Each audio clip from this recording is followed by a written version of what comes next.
मार के कहता तुझसे जो हो कर लेना, थप्पड़ मार के जो हो कर लेना, देख लूंगा मैं तुझे। नहीं, डरे अल्लाह के अजाब से। आप कहने लगे मुझे माफी चाहिए। खादिम गया, आप ना एक झोंपड़ी में इबादत में मसरूफ थे, जाके पूछा हुजूर इजाजत दें तो एक परदेसी है, नौजवान है, आपसे मिलना चाहता है। अब्दुल्ला सुमई सरकार गौसे पाक के नाना कहते बात क्या है? का बात यह है कि उसने कहा है कि वो कोई सेब उठा के उसने खा लिया था, उसकी माफी के लिए आया है। जब इतनी बात सुनी ना तो समझ गए आज एक वली आ गया है, और ऐसे खुश हो गए जैसे किसी का बरसों से इंतजार कर रहे थे। कहने लगे अच्छा भेजो। जब हजरत अबू सालेह तशरीफ लाए, आपने सर से लेके पैर तक देखा, फरमाने लगे शहजादे कैसे आए? कहने लगे हुजूर बस माफी के लिए आया था। कैसी माफी? का रोजे से था, किनारे बैठ के इफ्तार के लिए पानी पिया, भूख लगी, सेब आ रहा था, उठा के खा लिया। बस एक डर मुझे सोने नहीं देगा। कहा कौन सा डर? कहा कहीं अगर कयामत में आपने गिरबान पकड़ लिया तो मैं रब की बारगाह में जवाब क्या दे पाऊंगा? कहा उसी की माफी के लिए आया हूं। जैसे इतना कहा है, अल्लाह अकबर, अब्दुल्ला सुमई समझ जाते हैं वो आया है जिसका इंतजार था हमें। कहते बेटे ऐसे माफी नहीं मिलेगी, माफी की शर्त यह है तुम्हें इतने साल तक मेरे बाग की देखभाल करना पड़ेगी। आपने कहा ठीक है माफी मिल जाएगी? कहा हाँ। आपने फिर शर्त मंजूर की, बाग की रखवाली करते रहे। एक मुद्दत मुकर्ररा तक आपने बाग की रखवाली की है। जब मुद्दत पूरी हो जाती है फिर उठ के जाते हैं बाबा आपको माफी दे दीजिए। कहा वो मुद्दत पूरी हो गई है। आप कहते हैं मुद्दत पूरी हो गई? कहा हाँ। माफी चाहिए? कहा हाँ। का इतने दिन और आपको काम करना पड़ेगा। फिर आपने शर्त मानी है। जब ये भी मुद्दत पूरी हो जाती है फिर जाते हैं का बाबा आपको माफी दे दो। का बस एक शर्त रह गई है, अगर ये मान लोगे तो मैं तुम्हें माफी दे दूंगा। का कौन सी शर्त है? कि तुम्हें मेरी बेटी से निकाह करना पड़ेगा, निकाह करना पड़ेगा। इतना सुना आंख में आंसू आ गए। बाबा जी ये फैसले हमारे घर के बड़े किया करते हैं, हमारा तो काम नहीं है। का अगर नहीं कर सकते तो जाओ, फिर आज के बाद तुम्हें सेब की माफी नहीं मिलने वाली। आप कहते हैं मंजूर है, सेब की माफी के लिए हम ये भी करेंगे। का पहले सुन तो लो बेटी कैसी है? का बताइए। का आंखों से अंधी है मेरी बेटी, हाथों से लूली है मेरी बेटी, पैरों से लंगड़ी है, कानों से बहरी है, जबान से गूंगी है। इतने नाम सुनते जा रहे हैं, सोच रहे हैं एक हसीन से निकाह करने के लिए खानदान की रजा लेनी पड़ती है। यहाँ इतने ऐब एक बच्ची में मौजूद है। कहते फिर जब चुप हुए कहा कहो क्या इरादा है? सेब की माफी चाहिए कि नहीं? कहते मंजूर है, हर शर्त मंजूर है। फिर अब्दुल्ला सुमई ने जब निकाह कराया है कहा कहाँ है मेरी बीवी? कहा वो जो सामने घर है उसी के अंदर तुम्हारी बीवी है। आप जब दरवाजे पे गए दस्तक दी, अंदर से बहुत खूबसूरत लहजे में आवाज आई, कह रहे भी दरवाजा खोलती हो। आप ठहर जाते हैं, कहा ये कौन है बोलने वाला? मेरी बीवी तो बोलना नहीं जानती है। जैसे दरवाजा खोला है चांद से ज्यादा रोशन चेहरा निगाहों के सामने है, परी पैकर वजूद निगाहों के सामने, देख के हैरत में है। सलाम किया, जवाब मिला, वापस पलट आते हैं। बाबा किधर भेज दिया था? कहा क्यों? कहा वहां मेरी बीवी नहीं है, वहां तो कोई और बच्ची है। कहा क्यों? कहा उसकी आंखें भी मौजूद हैं, वो बात भी करती है, वो तो चल के आई है, हाथों से दरवाजा खोला है, मुस्कुरा के कहते हैं बेटे वही तो तेरी बीवी है। कहा ये कैसे हो सकता है? कहते नहीं बेटे तुम सुनो तो सही, मैंने आपको कांदा इसलिए कहा था कि उसने आज तक शरीयत के खिलाफ कोई चीज नहीं देखी है, आज तक गैर महरम को नहीं देखा। गूंगी इसलिए कहा था, कभी जबान से नाजायज जुमला नहीं कहा।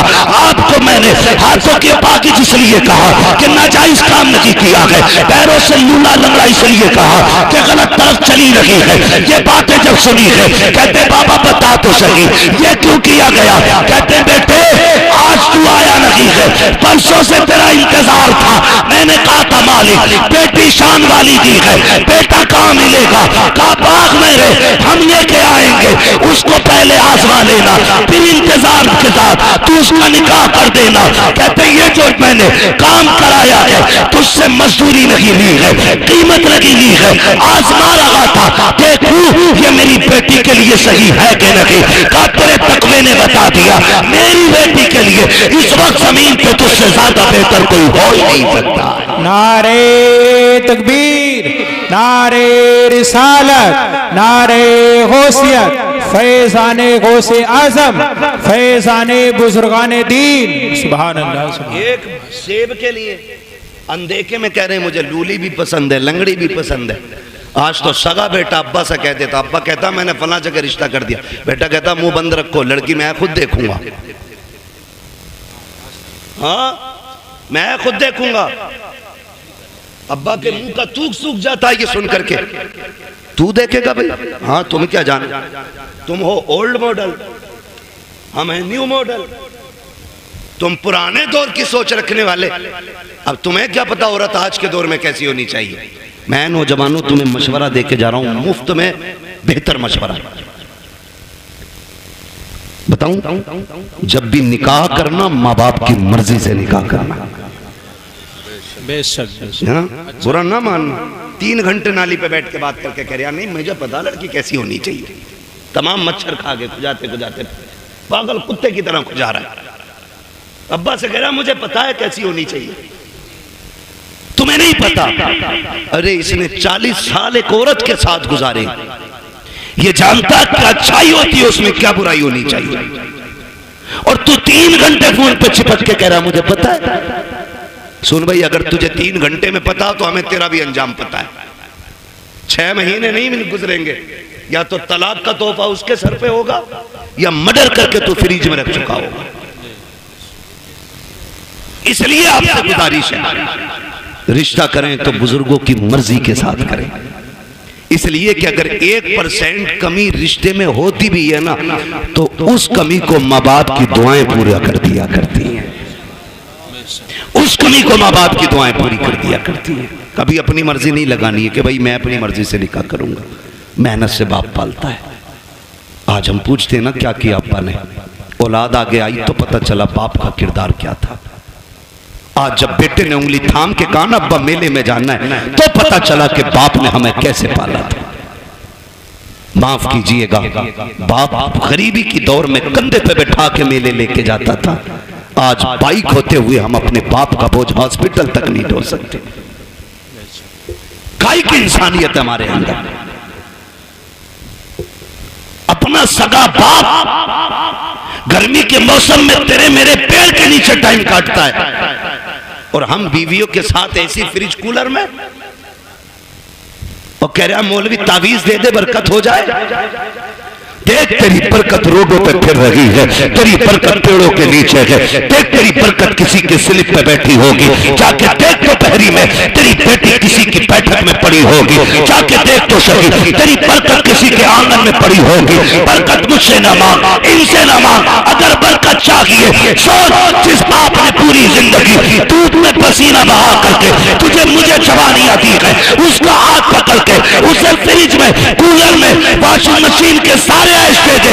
खुदा की कसम तू उसके ऐश का इंतजाम कर, खुदा तेरी कब्र में तेरे ऐश के इंतजामात फरमा दे। बेशक बेशक है ना। जितना बड़ा बेटा हो गया इतने लहजे बिगाड़ के बात कर रहे। अब्बा के कह रहे अल्लाह 4 मेहमान आ रहे हैं तो कह रहा शट अप, क्योंकि इस गधे को 4 इंग्लिश के बोल आ गए ना। अपने अब्बा से कह रहा शट अप, क्यों? कह रहा बेवकूफ हो तुम, तुम्हें पता है मेहमान कैसे बैठाए जाते? कहता आउट, आप बाहर जाइए मैं देख लूंगा अपने मेहमानों को। वो जानवर अभी तो इतना भी बड़ा इंसान न बन सका कि अपने बाप को बाप कह लेता। खाली कोट पहनाने से गधा मास्टर नहीं हो जाता। बेशक अगर उसके कानों पे 8 पेन लगा दो वो डॉक्टर नहीं बनेगा। खुदा की कसम इंसानियत अगर इंसान के अंदर है ना तो वह 1000 शैतान डॉक्टरों पे भारी होता है। इंसानियत असल होती। और वो तरक्की पे लानत जो हमें अपनों का बेअदब बना दे। ये भी याद रखिए, जो हमें अपनों से दूर कर दे, लानत ऐसी तरक्की पे, लानत ऐसी कामयाबी पे जो हमें बाप का गुस्ताख बना। अल्लाह से कसरत नहीं, अल्लाह से बरकत मांगनी है। क्या मांगेंगे? बरकत मांगिए। कसरत तो ये है 15 लाख कमाते महीने में और खर्च 16 लाख होते। बताओ बंदा गरीब है क्या अमीर?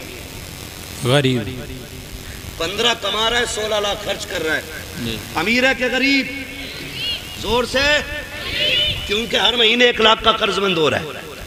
और बंदा कमाता है 5000 और 4000 खर्च कर लेता, 1000 बच जाता। बताओ बंदा अमीर है क्या गरीब? बोले अमीर। ये बरकत और कसरत का फर्क है। 15 लाख में भी गुजारा ना हो, इसे कसरत कहते हैं। और 500 रुपए में दिन कट जाए, इसे बरकत कहते हैं। अपने रब से कसरत नहीं, बरकत मांगो, बरकत मांगो। शोहरत नहीं, इज्जत मांगो, इज्जत मांगो। और इज्जतें उन्हें मिलती हैं जो इज्जत वाले लोग होते हैं। करेंगे इंशाअल्लाह माँ बाप का एहतराम। संडे को छुट्टी होती है स्कूलों की। मेरा टाइम खत्म हो गया, अभी ओवर चल रहा है। होती है कि नहीं? संडे को छुट्टी होती है, ऑफिस की, कॉलेजेस की, इन सब की छुट्टी होती है। तो कोई वाइफ के साथ, दोस्तों के साथ छुट्टी मनाने जाता है। अल्लाह तौफीक दे, घर में बूढ़ा बाप हो, खाने पीने की गुंजाइश हो, एक दिन गाड़ी में बैठा, लेके निकल मार्केट, उससे पूछ जैसे वो बचपन में पूछा करता था क्या खाएंगे। कभी बाप से कहना अब्बा क्या खाएंगे। दिखा कभी उनको, अब्बा तुम्हारे दौर में ये कोल्ड ड्रिंक नहीं होती थी, अब्बा तुम्हारे दौर में ये आइसक्रीम नहीं होती थी, अब्बा इस दौर में देखो, अब्बा बताओ ना क्या खाओगे। खुदा की कसम, तेरे खिलाने से खून नहीं, तेरा इतना कहने से ही बाप का खून बढ़ जाएगा। इतना कह देने से बाप का खून बढ़ जाएगा। खाली कहो अब्बा खाना क्या। रोज कहते हो ना बेटे बता क्या पकेगा, रोज पूछते हैं हम। बीवी कहती है ना क्या बनना है, पूछ ले बच्चों से। बच्चे कहते हैं चिकन खाना, मटन खाना, ये फ्राई वो फ्राई। हम ये कहते हैं। कभी माँ बाप को बैठा के कहे अब आज तुम बताओ क्या बनेगा, आज जो तुम कहोगे वो पकाया जाए। कभी उनकी मर्जी से भी खिलाओ, कभी उनकी मर्जी से बनाओ। और बीवी से कहते सुन, बहुत सुनी है, हर जगह अपनी चलाई हमने, लेकिन आज के बाद हमारे माँ बाप की चलनी है। इनकी मर्जी से पकेगा, जो ये कहेंगे वो खिलाया जाएगा। खुदा की कसम मैं समझता हूं 50% दवाएं बंद हो जाएंगी अगर औलाद बाप के साथ ये रवैया इख्तियार कर ले। एक टूटा हुआ इंसान, एक बिछड़ा हुआ इंसान, एक जंगल में खोया हुआ इंसान किसकी तलाश करता है? एक सच्चे हम सफर की, एक हमदर्द की, एक ऐसे शख्स की जो उसका दुख सुन सके। बाप उसी खोए हुए इंसान की तरह है बुढ़ापे में, उसी टूटे हुए शख्स की तरह है बाप जिसे दुनिया ने छोड़ दिया। वो चारपाई पे पड़ा है, उसे आज तेरे सेब की जरूरत नहीं, तुम्हारे जूस की जरूरत नहीं, आज उसे तुम्हारे 2 मीठे बोलों की जरूरत है। बेशक। लोग पूछते हैं क्या करें अब्बा की खिदमत। मैं सीधी बात कह देता हूं, अब्बा की खिदमत ही अगर करनी है ना, बूढ़ा बैठा हो ना और टेक लगा के बैठा हो, आप पीछे खड़ा हो, कंधे दबा के कहे अब्बा इन्हीं कंधों पे लेके जाते थे ना, वो मुस्कुरा के तुझे देखेगा। खुदा की कसम दुआएं होने लग जाएंगी। तू कभी कंधे दबा उसके, कभी तलवों में बैठ, कभी उसके गले में हाथ डाल।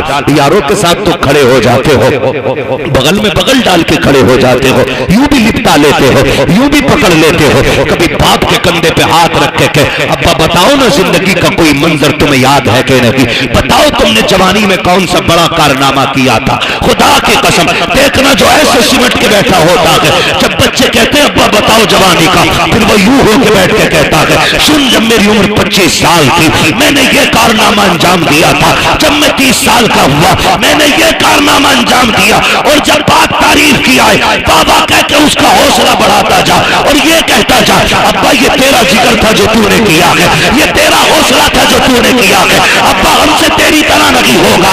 इतना कह के तो दे खुदा की कसम, अगर बुढ़ापे में जवानी नजर ना आ जाए तो आगे बात कर। नारे तकबीर, नारे रिसालत, अज़मते वालिदैन, अल्लामा मुफ्ती हम्माद रजा साहिब किबला। वक्त दो अपने बाप को, बैठा करो उनके पास, कभी पूछो उनसे हाल चाल। अब्बा बताओ ना कैसी कट रही है, अब्बा बताओ ना क्या हो रहा है। वो तुम्हें हाले दिल बताएगा, वो तुम्हें हाले दिल बताएगा। फिर उसके साथ बैठो, उससे पूछो, उसको सुनाओ अपनी। खुदा की कसम फिर जीने के मजे देखो। बेटे बेटे मेरे सामने कोई ऐसा नहीं है जो हम में बिना बाप के आया है ना। सारे बाप वाले लोग हैं ना अल्हम्दुलिल्लाह, है कि नहीं भाई। समझदार बच्चे बैठे हैं, कोई ना समझ नहीं है फिर सर नहीं हिलाना है, जबान से बोलना है कि नहीं। सारे बाप वाले लोग हैं ना। अल्लाह ने सबको बाप की नेमत से नवाजा है। ये अलग बात है, कुछ कब्रिस्तान में आराम कर रहे हैं, कुछ बिस्तर में आराम कर रहे होंगे, लेकिन सारे बाप वाले लोग। जानते हो, जिसका बाप ना अपनी कठिनाइयां गिनाया करे, उस बेटे पे लाजिम है वो और ज्यादा सिमट के अपने बाप के पैरों में बैठे। आज तुम्हारी जेब पे मेडल लग गया ना, आज तुम शान वाले हो गए ना, लेकिन बाप के आगे कुछ नहीं, बाप के आगे कुछ नहीं। वो कभी तुम कहो ना अब्बा बताओ ना घर का खर्च कैसे चलता था, वो ये कहना यार तुम्हारे दौर की तो बात अलग है, हमने तो यार रक्शे चला के बस पेट पाले। तो उसके कदमों में बैठ के कहे अब्बा आज जो ये कलम का दौर है ना, ये तेरे रक्शे का कमाल है। उस कामयाबी को भी बाप की मजदूरी पे डालो। कभी कभी ना बेटे कह देते हैं तुम्हारे रक्शे की वजह से हम जलील हुए, तुमने किया ही क्या है रक्षा चलाने के लिए। ओ भाई, जब बाप पसीने में डूब के घर आए ना मजदूरी का पैसा लेके, और पसीने में कपड़े भीगे हों, उसे मजदूर कह के जलील न कर, उसका हाथ पकड़ के कह अब्बा एहसान है कि तू हमें पाल रहा है, शुक्र है तेरे कपड़े मेहनत के पसीने में तो भीगे हैं, लेकिन किसी के हराम के खून में भीगे हुए नहीं है। तूने हमें चटनी के, हमें पसीने की कमाई की चटनी खिलाई है, हराम के मुर्गे नहीं खिलाए हैं। ये उससे कह खुदा की कसम, आज उसने 1 रुपए मेहनत की है, कल वो तेरे लिए 1.5 रुपया मेहनत करके लेके आए। लेकिन हम ना निकम्मे हो गए, हमने बाप की मेहनत पे पानी फेर दिया। और याद रखिएगा, मैं आपको बता दूं, लोग पूछते हैं वजीफा वजीफा, एक सीधा सा वजीफा, वली बनना चाहते हो तो माँ बाप से दुआएं लिया करो। वली बनना चाहते हो तो माँ बाप से दुआएं लिया करो। माँ बाप दुआएं कर दें तो अल्लाह बच्चों को वली बना दिया करता है। बच्चों को अल्लाह, थक गए ना आप लोग, मैं तो पहले ही मना कर रहा था 1.5 घंटे की सुई ना ले जाए। माँ बाप की दुआओं से अल्लाह बच्चों को जोर से वली बना देता है। ये माँ बाप की दुआएं होती हैं।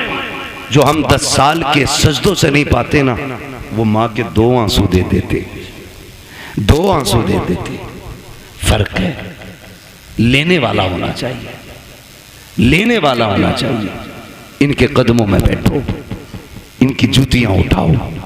हम कितने भी बड़े हो जाएं, माँ बाप से बड़े नहीं हो सकते। सरकारे बगदाद पढ़ें आप तारीख, जाने लगे, माँ ने क्या कहा, बेटे अब्दुल कादिर जा रहे हो? जी अम्मी। का जरा हाथ में हाथ तो दो।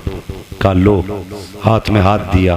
कहने लगी बेटे वादा करके जा, कभी झूठ नहीं बोलेगा। खुदा की कसम, ये माँ की जबान थी, झूठ नहीं बोलेगा। माँ वादा करता हूँ, ना आज तक बोला है, ना आज के बाद कभी झूठ बोलूंगा। ये वादा आज इसलिए लिया गया, अब तक तो माँ के सामने थे, अब माँ की नजरों से ओझल हो रहे थे।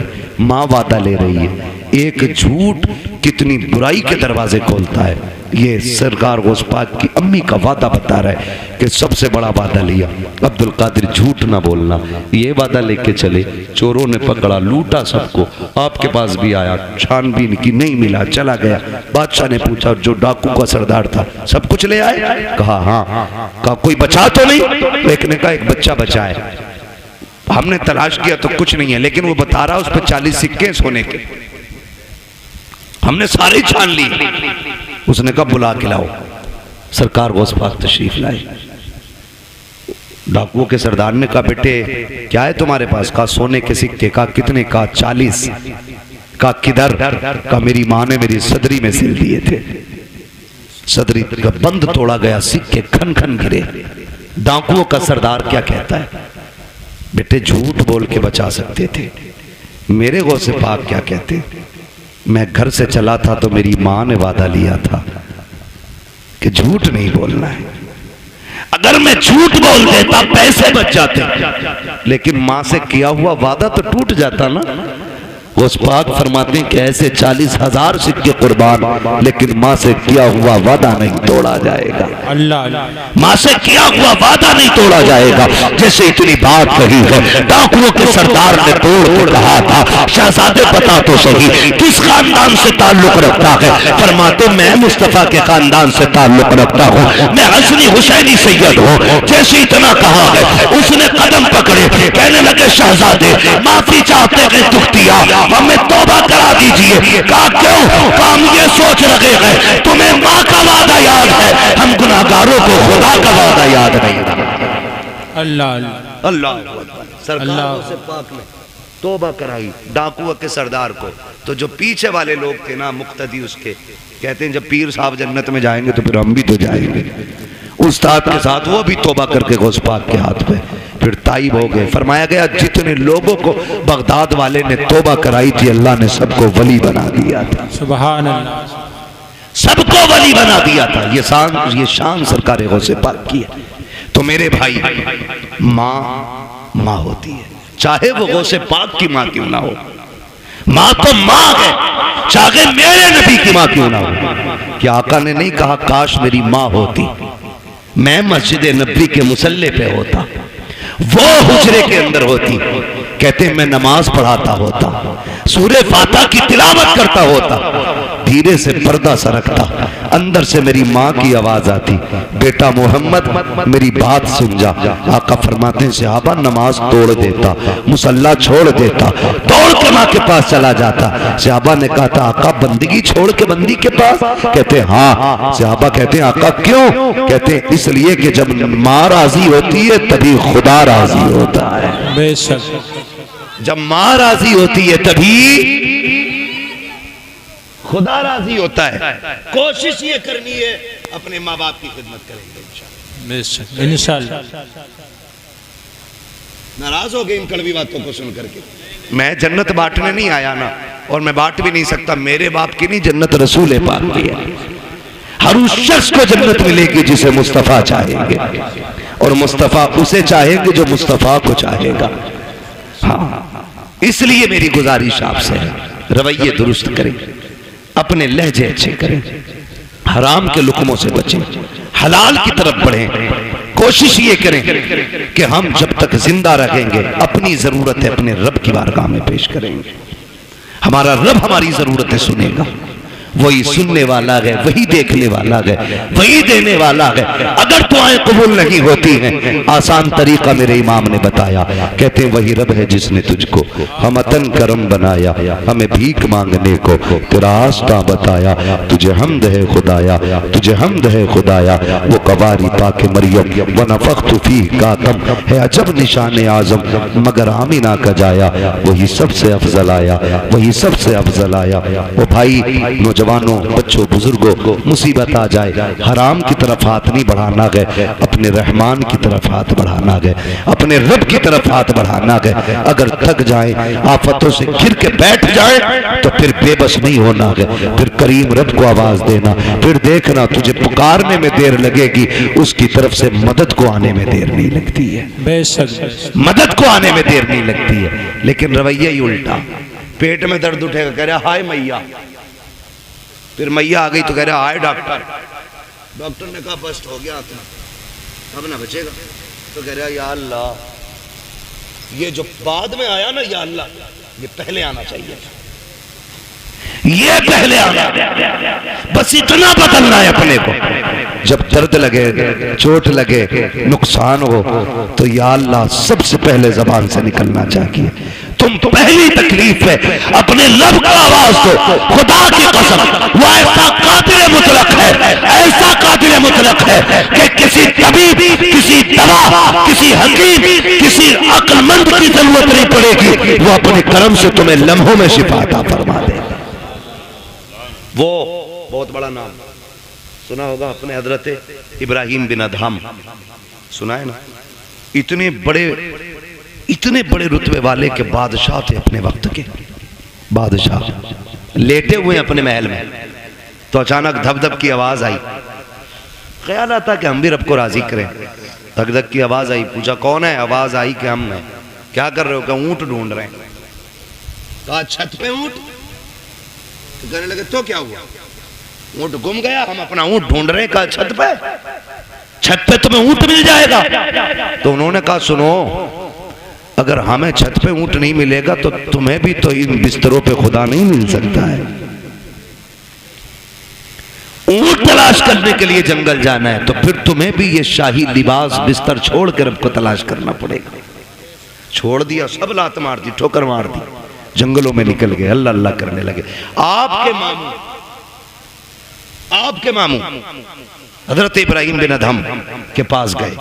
आप ना एक फटा हुआ कपड़ा अपना सिल रहे थे सुई से। सुने देख रब कितना अजमतों वाला है, सिल रहे हैं अपना कपड़ा। वो कह रहे ना, मामू पहुंच गए, सलाम वालेकुम। वालेकुम, कैसे? बस अपनी गुदड़ी सिल रहा। मामू ने कहा कितने अच्छे दिन थे जो शाही लिबास पहनते थे, ताज रहता था, खादिम खड़े रहते थे, क्या मिला तुम्हें टुकरा के बादशाह? आज ये फटे कपड़े सिल रहे हो ना, क्या मिला? क्या मिला? आपने इतना सुना ना, कि पूछना चाहते हो मुझे क्या मिला? कहा हाँ, आपने जो सुई हाथ में थी दरिया में फेंक दी। कल सुई थी उससे भी हाथ धो बैठा, अब सिलेगा कैसे? फरमाने लगे ठहरो, आवाज देते मछलियों जरा सुई लेके आओ। जब इतनी आवाज दी ना तो सारी मछलियां, हर मछली के मुंह में एक सोने की सुई मौजूद थी। सुभान अल्लाह। कहने लगे मामू देखो, सबके मुंह में एक सोने की सुई। कहने लगे ये नहीं चाहिए, मेरी सुई लाके दो।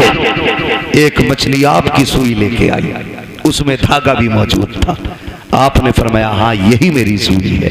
कहने लगे सुनो, जब तख्त पर बैठता था तो सिर्फ जमीन के चलने फिरने समझने वालों पे हुकूमत थी, जब से रब का हो गया हूं कायनात मेरी हो गई है। जब से रब का हो गया कायनात मेरी हो गई। रब के होने के आदि बने, खुदा की कसम वो अपने कर्म से तुम्हें वली बना देगा। वली कहते किसको? उसी को वली कहते हैं जो अल्लाह का होता है। वो बात याद आ गई, एक ना दीवाना गुजर के जा रहा, दीवाना गुजर के जा रहा था, बारिश का मौसम। किसी ने देखा मजजूब जा रहा, उसने कहा भाई दूध पी लो, गरम गरम दूध पिलाया, पिया, चल दिए, शुक्र अदा किया। आगे चले, वो खड़ाव पहन रखी थी दीवाने ने, है ना, तो छप छप करके जा रहे थे। एक दीवाना अपनी महबूबा के साथ बैठ के गुलछर्रे उड़ा रहा था। उसके पैर की छींट ना दीवाने के उसकी महबूबा के कपड़ों पे आ गई। उसने कहा पागल दिखता नहीं है? उसने कहा मैडम क्या हुआ? जो उसका महबूब था कहा कि इसने मेरे कपड़ों पे गंदगी डाल दी। तो महबूब था उसका, ओवर एक्टिंग भी की, थोड़ा सा उठा और दीवाने के थप्पड़ मार दिया। दीवाने ने आसमान की तरफ देखा, कहने लगा शुक्र है मालिक तेरा, कभी बैठा के दूध पिलाता है, कभी थप्पड़ लगवाता है, कभी दूध पिलाता है, कभी थप्पड़ लगवाता है। अभी चंद कदम चला था, ये तो गुजर गया। वो उठी अपनी जगह से, चली, गिरी और मर गई, मर गई। किसी ने कहा कि जिसके थप्पड़ मारा ना उसने बद्दुआ की थी। लोग दौड़े, पकड़ के लाए, कहने लगे तूने इसके लिए बद्दुआ की थी? उसने कहा नहीं। कहा फिर ये मर कैसे गई? कहा सीधी सी बात, हिसाब बराबर हुआ है। कहा क्या? कहा जब मेरे पैर से कीचड़ उछल के इसके महबूब के ऊपर पड़ी तो इसको बुरा लगा, इसने मुझे थप्पड़ मारा, और जब इसने मुझे थप्पड़ मारा तो फिर मेरे महबूब को बुरा लग गया। इसने अपनी हैसियत से बदला लिया, उसने अपनी शान के मुताबिक काम कर दिया। उसने कहा झगड़ा कोई नहीं, हिसाब बराबर है, हिसाब बराबर है। यही हजरत अली फरमाते हैं कि जब भी तुम्हारा मुकाबला किसी गरीब से हो तो अल्लाह से डरना, गरीब से डर जाना, कमजोर से डरना, भले ताकतवर से मत डरना। किसी ने कहा था अली कमजोर से क्यों डरना? ताकतवर से डरना समझना आता है, कमजोर से डरना समझना नहीं आता।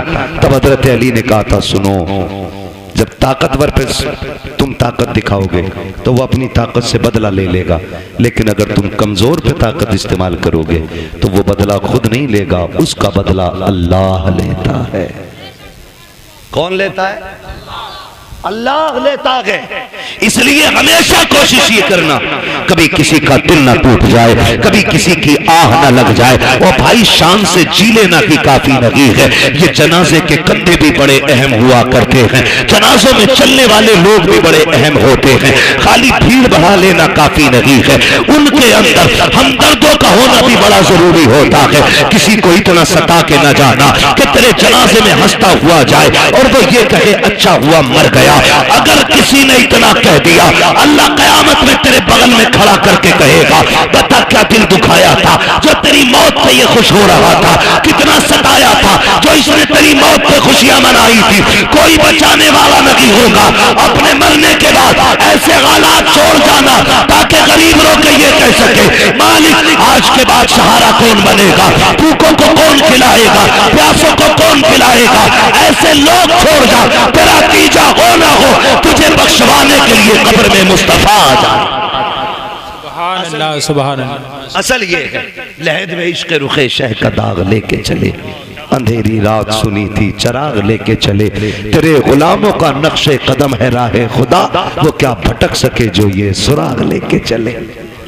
इसलिए अपने मरने के लिए तैयारी कर लें। अरे हम तो मर जाएंगे यार, हमें क्या देखना। नहीं, बड़ी गैरत आती है, बड़ी गैरत आएगी।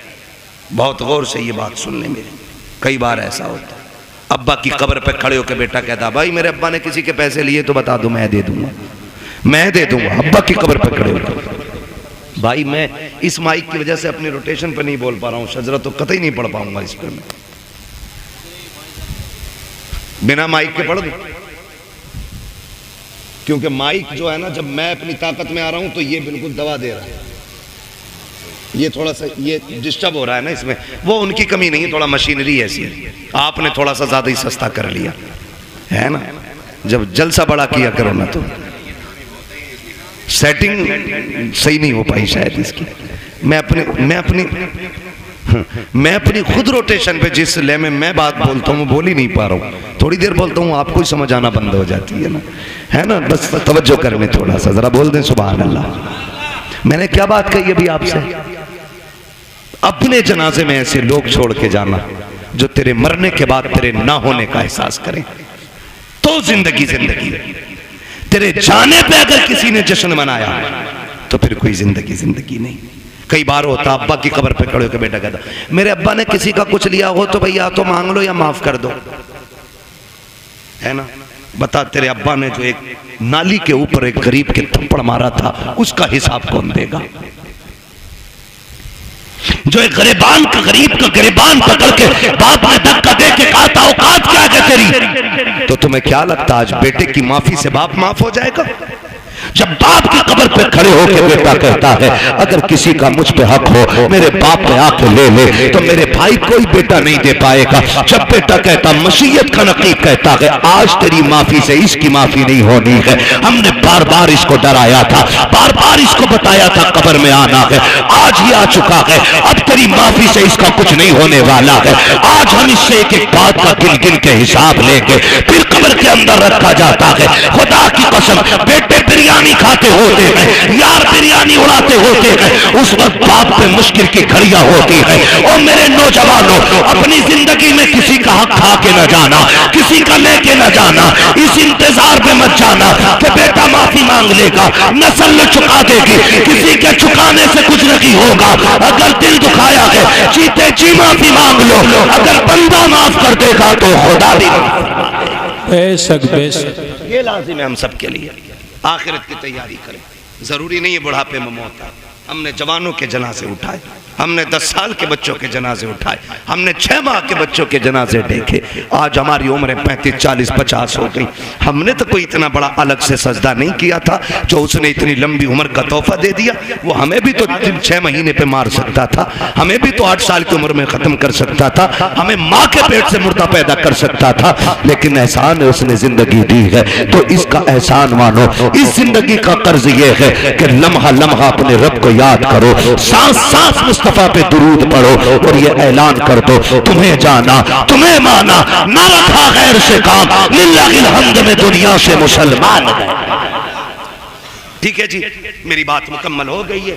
अल्लाह बुजुर्गों का सदका अता फरमाए। भाइयों की फरमाइश है शजरा पढ़ दूं। ऑपरेटर साहब से गुजारिश है शजरा पढ़ना है, थोड़ा सा इसको आवाज दे दो अगर है इसमें तो, वरना तो फिर इसे उठा के ले जाके रख लो, मैं बिना माइक के पढ़ लेता हूँ। जरा बोल दो सुभान अल्लाह, जोर से और जोर से, कहीं पुलिस पकड़ के न ले जाए, इसका बोलो। हाँ, कभी कभी तो ऐसा लगता है कि हम इसमें नहीं बोले मर जाएंगे। अगर महफिल में मौत आ भी गई ना तो सुने, वो कहा था किसी ने, तेरे दामने करम में जिसे नींद आ गई है, जो फना न होगी ऐसी उसे जिंदगी मिली है ना। यहाँ मरने वाले भी इंशाअल्लाह मदीने में जाके आँख खोलेंगे। पहली बात तो मदरसा है, हुजूर का घर है, फिर हुजूर की महफिल है ना। हुजूर की महफिल में आँख लग जाए और ख्वाब आता है ना तो फिर हुजूर ही तशरीफ लाया करते, हुजूर ही तशरीफ लाते। जरा बोल दे चल के सुभान अल्लाह। भाई जो जबरदस्ती खाना खिलाने कह रहे थे, है नहीं है सारे लोग अभी गए तो नहीं है ना कमेटी वाले। अल्लाह आपको सलामत रखे, आपको साथ देना है। जब मैं हाथ का इशारा करूं ना तो समझ जाना मौलवी सांस लेना चाह रहा। हाँ, बात सही रहती है साहब, बात सही है। ठीक है कारी यूनुस साहब। हाँ, जब मौलवी इशारा करे समझ लो मौलवी की तांत घुट रही है, अगली सांस लेना चाहता है, उसी बीच में आपको जोर से क्या बोलना है।